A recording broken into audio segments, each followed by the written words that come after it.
Bismillahirrahmanirrahim.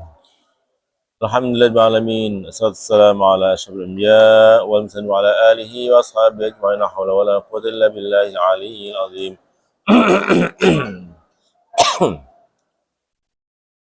Halaman 15. Kita membahas mengenai al-ikhtilaf al-fiqhi. Perbedaan pendapat dalam bidang fikih.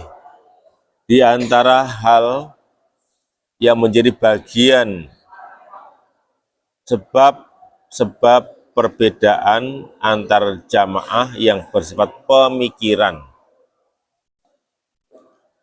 Walidzalika, dan untuk itu amsilatun, ada beberapa contoh fi majalatin, dalam berbagai bidang syatta yang beragam. Fi majalit taharati, dalam bidang bersuci atau masalah kesucian. Misalnya adalah hukmul kolonia, hukum mengenai kolon, waspirtu, dan spiritus bahasa kita.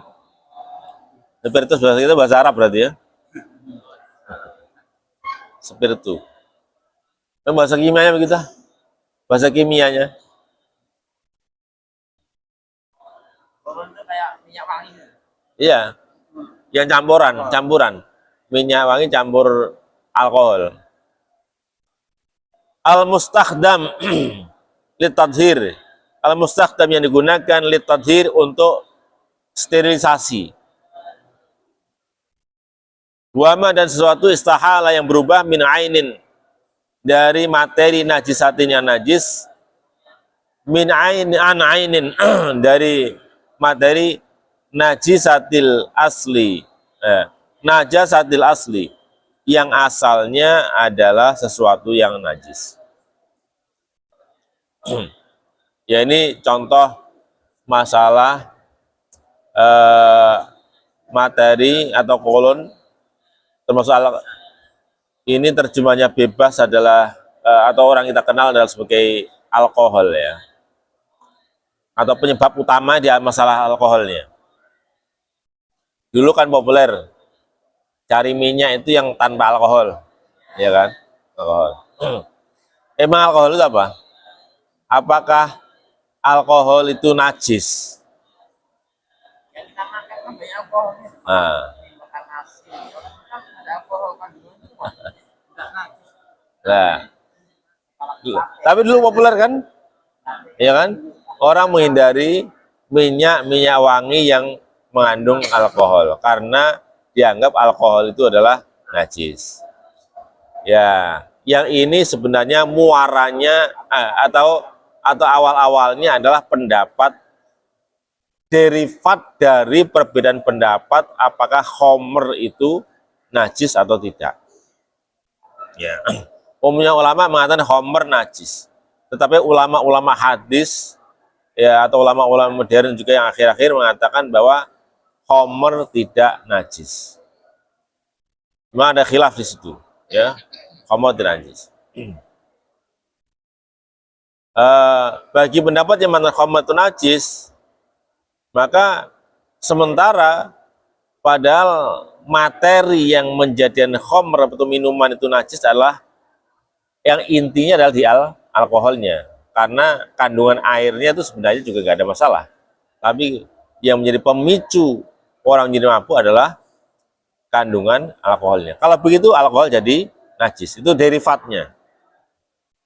Sehingga kemudian hal-hal yang mengandung alkohol dinyatakan alkoholnya sendiri najis, dan apapun yang mengandung alkohol dianggap sebagai sesuatu yang najis, termasuk minyak wangi. Ini pandangan-pandangan yang seperti itu.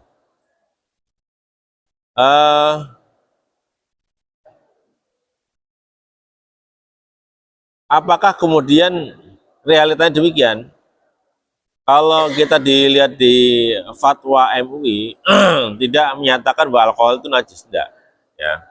Alkohol yang najis adalah alkohol yang memang diproduk melalui fase menjadi khamr. di Komisi Dewan Fatwa mengatakan bahwa khamr adalah minuman ya yang memabukkan. Nah, standar minuman yang memabukkan untuk menjadi khamr itu kalau tahun 2003 itu standarnya adalah 1% kandungan alkohol. Ya. Tapi 2018 direvisi kandungan alkoholnya adalah 0,5%. Bahasanya etanol. Etanol kan satu jenis yang lebih spesifik dari alkohol ya. Itu adalah 0,5. Jadi kalau dan makanan atau minuman yang mengandung etanol selama itu bukan dari produk yang mengalami fase khamr, maka boleh selama itu tidak membahayakan, selama itu kadarnya tidak lebih dari 0,5 dan tidak membahayakan. Kalau di standar MUI Komisi Fatwa itu nama-nama yang nama-nama yang apa ya, mengandung makna-makna yang buruk nggak akan disertifikasi kecuali itu sudah menjadi sesuatu yang apa ya, spesifik dan tidak atau tidak sebenarnya tidak pada masyarakat tertentu tidak mencerminkan bahwa itu sesuatu yang buruk ya. Di Betawi tahu nama bir pletok katanya, yang itu sebenarnya bukan bir ya, tapi namanya bir pletok, tapi itu nggak apa-apa ya kayak yang di 2003 itu yang agak aneh adalah ketika menghukumi tape ya, tape. Jadi perasan tape itu selama itu tidak memabukkan ya, maka itu tidak dianggap sebagai khamr ya, tidak sebagai bahasanya apa itu ya, ya dikatakan ini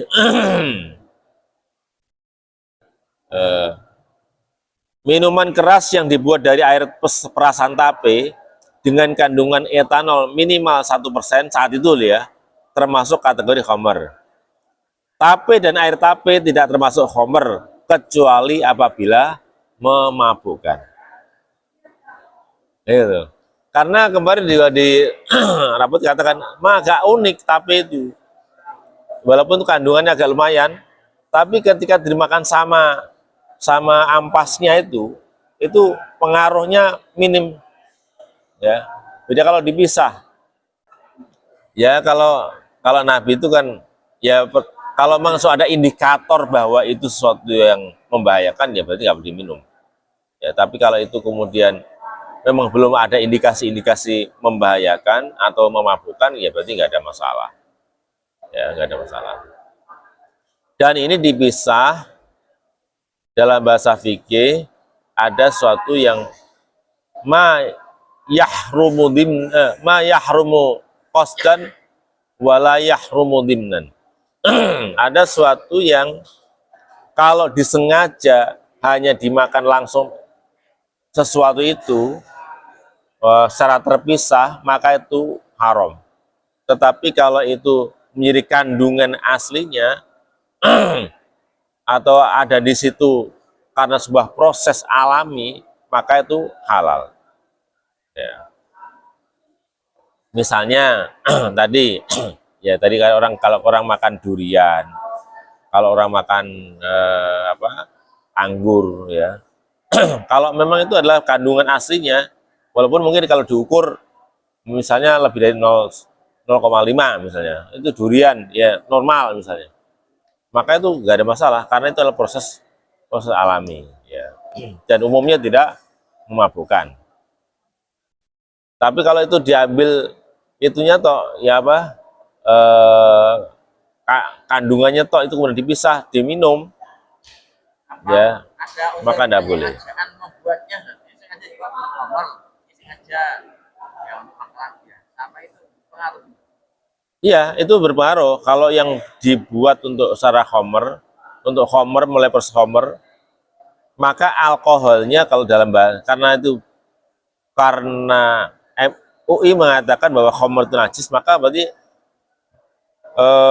alkohol yang diproses melalui fase kehomeran najis. Tetapi kalau produksi alkohol tanpa melewati fase itu, maka itu suci. Karena ada memang produksi khusus alkohol tanpa melalui proses sebagai khamr. Itu suci. Termasuk adalah gini. Orang yang makan jambu ya. Jambu ini kadang-kadang ada uget-uget ya, ada belatungnya, ya, belatungnya. Itu kalau orang makan jambu katuan belatung, nggak apa-apa. Tapi kalau sengaja kelihatan belatungnya dijikui itu dipangan dewi, lah itu haram. Ya, karena termasuk al mustahbas. Tapi lah katutan, nggak apa-apa. Baik. Wa masahala min ainin najasatil asli. Termasuk sesuatu yang berubah secara kimiawi dari sesuatu yang asalnya najis.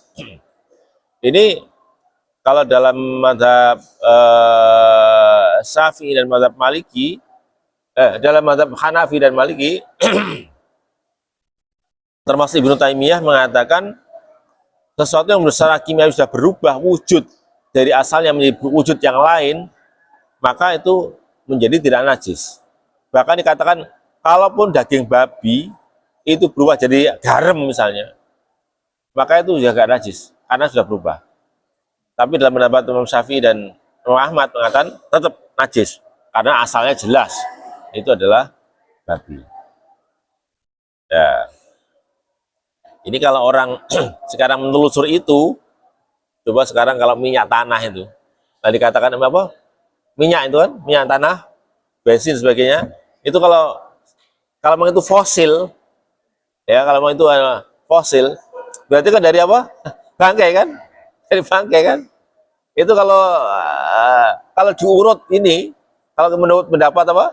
Pendapat yang mengatakan bahwa itu berubah wujud pun tetap najis, berarti bensin. Nah ini kalau urutannya loh ya, kalau ini konsisten mengatakan bahwa istihalah itu tidak menjadikan materi yang asalnya najis menjadi suci, maka sebenarnya minyak-minyak yang berasal dari fosil itu ya berarti masih dikatakan najis.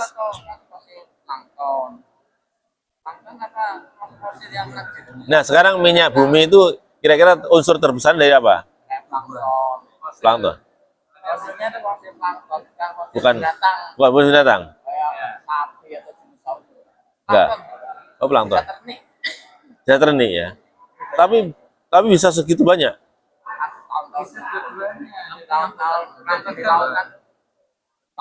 Tahun-tahun ya. Ya wes. Ya kalau gitu ya nggak ada masalah kalau itu.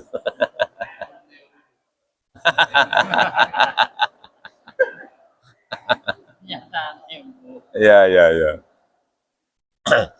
Ya kalau kan ada yang mengatakan katanya ada produk yang dari tinja tapi dia biogas ya. Kalau biogas nggak ada, itu kan gas terbakar ya, terbakar. Tapi kalau di biogas kemudian kalau masih dianggap sebagai sesuatu yang najis berarti nggak bisa dijual, ya kan? Nggak dijual. Termasuk yang untuk masak itu kalau ulama juga khilaf. Kalau benda najis, kalau itu bara apinya itu dari benda najis, itu menajiskan maka di atasnya. Makanya api itu bisa meledakkan najis. Nah, makanya tadi itu. Ini di istihalanya. Ini ada khilaf juga. Ya, asapnya itu najis. Kecuali kalau memang pancinya ditutup, ya berarti sudah aman ya kan. Kalau misalnya bakar sate, ya bakar sate pakai apa itu? Pakai teletong, teletong garing gitu. Yaitu khilaf.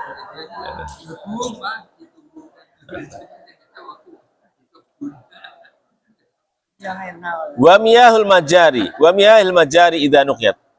Dan termasuk adalah air-air got idza nuqyat jika kemudian disterilisasi, dibersihkan.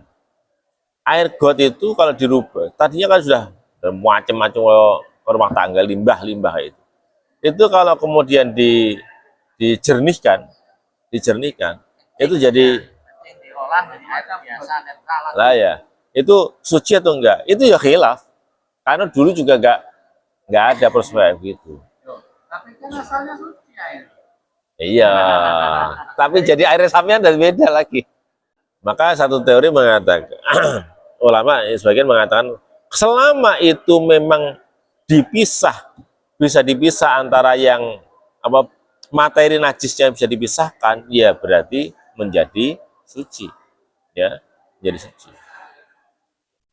Kembali ke yang istihalah, kalau dalam mazhab Syafi'i dan mazhab Ahmad yang jelas mutafak juga ada, ya, adalah khomer yang secara alami berubah menjadi cuka. Itu juga ulama mengatakan cukanya suci, wadahnya yang tadinya menjadi wadah khomer dan terkontaminasi oleh khomer itu juga menjadi suci. Wadahnya walaupun nggak dicuci, wadah khomer tadi menjadi suci. Ya. Yang kedua adalah kulit bangkai. Kulit bangkai juga begitu. Selama itu bukan kulit bangkai dari anjing dan babi, kulit bangkai itu ketika disamak, yang tadinya kulit itu adalah najis, begitu disamak jadi diproses kemudian menjadi kulit mati, maka itu menjadi suci. Boleh untuk jadi wadah minuman, boleh untuk jadi apa? Ikat pinggang untuk sebagainya itu boleh. Disamak itu satu proses yang membuat kulit itu jika direndam, haitsu idza nuqya fil ma' lam yundin, kalau direndam tidak lagi kembali menjadi membusuk dan beraroma beraroma busuk. Maka itu tandanya bahwa sama itu jadi. Lek sepatu kena udan berdedek kena, ya berarti belum sama itu. Tapi lek bahannya kebu sing apa? Kerbau yang disembelih normal, ya walaupun berdedek gak apa-apa. Tapi lah itu dari bangkai, kok masih begitu ya berarti itu masih najis. Ya. Wa tawaddu min akli lahmil ibil. Dan berwudu gara-gara makan dan mengkonsumsi daging unta. Itu juga ada khilaf. Ya. Makan daging unta itu mungkin menjadikan wudu batal atau tidak, membatalkan wudu atau tidak, itu khilaf. Jumhur mengatakan tidak batal, ya. Yang kedua, Imam Ahmad mengatakan batal. Imam Syafi'i mengatakan andai hadis yang menyatakan bahwa Nabi menyuruh orang berwudu gara-gara makan daging unta itu sahih, maka aku akan berpendapat seperti itu. Tetapi ulama juga mengatakan, para peneliti yang pendukung Imam Ahmad mengatakan, loh ini terbukti hadisnya sahih, ya sahih. Tapi jumhur ulama mengatakan gini, yang terakhir dari kondisi Nabi itu adalah bahwa Nabi tidak lagi berwudu dari gara-gara mengkonsumsi daging yang dipanggang, termasuk berarti daging unta. Ya, maka berarti makan daging unta tidak lagi membatalkan wudhu. Itu kondisi terakhir dari perilaku Rasulullah Shallallahu Alaihi Wasallam. Ya. Awal dewi rasusah, ratau mangan, mane pak, mane ayam, karo pindang. Wa min lamsil mar'ati, ya. Dan atau waman lama salmar ata, mana Oh, salah. Wa tawaddu min lamsil mar'ati, dan wudu gara-gara menyentuh lawan jenis. Apakah itu membatalkan atau tidak? Ya, itu kembali kepada pemaknaan aula mastumun nisa. Ya, kalau Ibnu Abbas mengatakan la masa dalam Al-Quran itu maknanya adalah jamaah, alias berjima, ngumpuli. Ya. Tapi kalau kurang dari itu, maka tidak dianggap sebagai sesuatu yang membatalkan wudhu. Ya. Tapi di dalam mazhab Syafi'i dikatakan bahwa ada satu qiraah yang tidak pakai alif, tidak pakai lamasa, maka karena itulah maka hukum lames itu tetap, atau makna lamasa tetap dimaknai sebagai makna lamasa biasa, yaitu bertemunya kulit, ya, pertemuan kulit itu namanya lamasa. Kalau massa itu harus menyentuh tapi khusus pakai telapak tangan, itu namanya massa. Tapi kalau lamasa ini namanya lamasa, tapi bukan massa, ya, bukan massa. Ya, ya, orangnya ya, termasuk Ibnu Abbas mengatakan bahwa al-lamas fil Quran itu mana al-jima, bahwa sentuhan dalam Al-Quran dalam konteks hubungan laki-laki dan perempuan adalah jima, sehingga kalau hanya sekedar sentuhan itu tidak membatalkan wudhu. Ya. Ada yang mengatakan bahwa misalnya dalam mazhab Maliki yang mengatakan bahwa sentuhan yang dimaksud tidak sekedar sentuhan biasa, tapi sentuhan yang mengandung syahwah. Maka semua sentuhan yang mengandung syahwah membatalkan, walaupun itu kepada mahram. Ya, sentuhan sama adiknya, kemudian terpicu syahwatnya, tetap batal. Ya, tetap batal. Kalau dalam mazhab Syafi'i, batasnya adalah mahram. Kalau itu mahram, walaupun itu kemudian timbul syahwat, maka itu tidak batal karena dia adalah mahram. Ya, karena mahram itu laisa min madin syahwat. Karena timbulnya syahwat dari mahram itu adalah sesuatu yang pengecualian, karena umumnya orang kalau dengan mahram itu nggak muncul syahwat dengan ibu, dengan adik, dengan anak, itu kan sesuatu yang biasanya orang nggak timbul syahwat. Ya. Dalam kitab Al-Fiqhul Islami Adilatu, nah untuk menandai syahwat itu apa? Dikatakan oleh Wahbah, alamatus syahwah taharrukul alah. Ya. Tanda orang timbul syahwat atau tidak adalah adanya reaksi pada kelamin. Ya, kalau bahasanya mungkin orang para mubalik yang lain mengatakan, ya kalau terenyang ya itu berarti itu tandanya ada syahwat.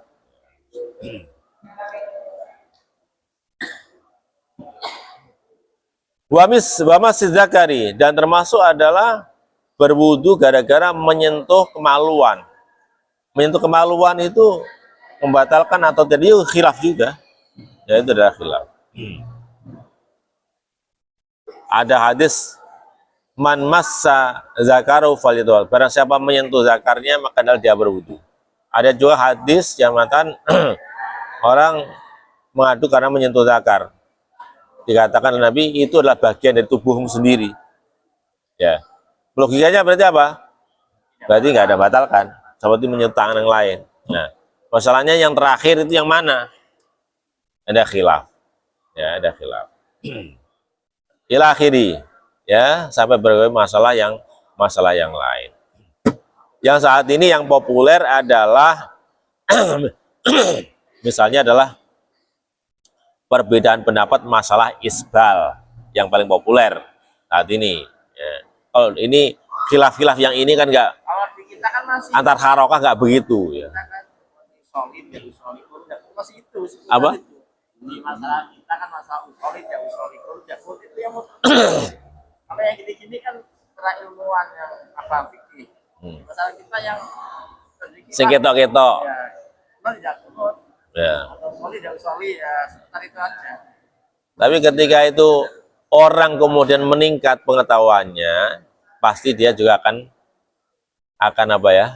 Toleransinya akan muncul ya. Tapi ketika itu orang gampangannya kalau masih ngajinya Fathul Qorib tok ya ya bisa.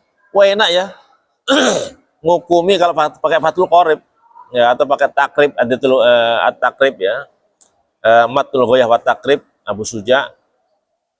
Lek ngaji kuwi tok gampang. Iki enggak oleh, ini najis. Penak. Kata para kiai, kalau ngajinya nanti sudah mulai apa? Qul yubi wa umairo, kemudian nanti apalagi ke Al-Majmu, nanti semakin begini, ternyata wakih mendapatnya fi qaulan. Tidak ada dua pendapat di situ. Fi salah satu akalnya ada 3 pendapat. Ini sih bener sing ndi ya, paham?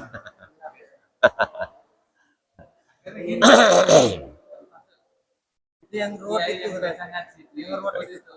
Akhirnya mana yang paling diyakini? Udah akhirnya. Lah iya, karena ya ini tambah ini mesti kan. Ya ini beda pendapat ya. Akhirnya kan, nah disinilah dituntut seorang untuk tadi ittiba, meningkatkan ya kemampuan untuk memilih. Memilih pun juga tidak sekedar milih yang enak, tapi malah yang paling kuat dasarnya. Andaikan orang kemudian milih, yes, ini yang paling penak, ya itu pun juga ulama matan boleh-boleh saja. Kenapa? Karena mengasalnya agama itu adalah sesuatu yang mudah. Itu kalau kita bahasa mengenai hukum talfik itu di usul fik, gimana kalau tatabur rohos bahasanya? Boleh nggak orang itu mengikuti yang mudah-mudah? Ya khilaf sih, ya khilaf. Tapi di antara mengatakan boleh-boleh saja. Kenapa? Apa di antara hujahnya? Karena memang agama ini intinya mengajarkan orang yang mudah-mudah. Dan Nabi itu makhuyyir baina syai'ani ilakhtara aisarahuma malam yakun isman. Nabi itu juga kalau dikasih pilihan 2 hal, pasti milih yang paling ringan. Selama tidak dosa, dia pilih yang. Maka tadabur rohos itu ya boleh-boleh saja. Orang akhirnya tahu, memang ada pendapat seperti itu. Kalau ada orang begitu, memang ada yang mendapat begitu. Ya bisa memahami. Baik, semoga bermanfaat. Assalamualaikum warahmatullahi wabarakatuh.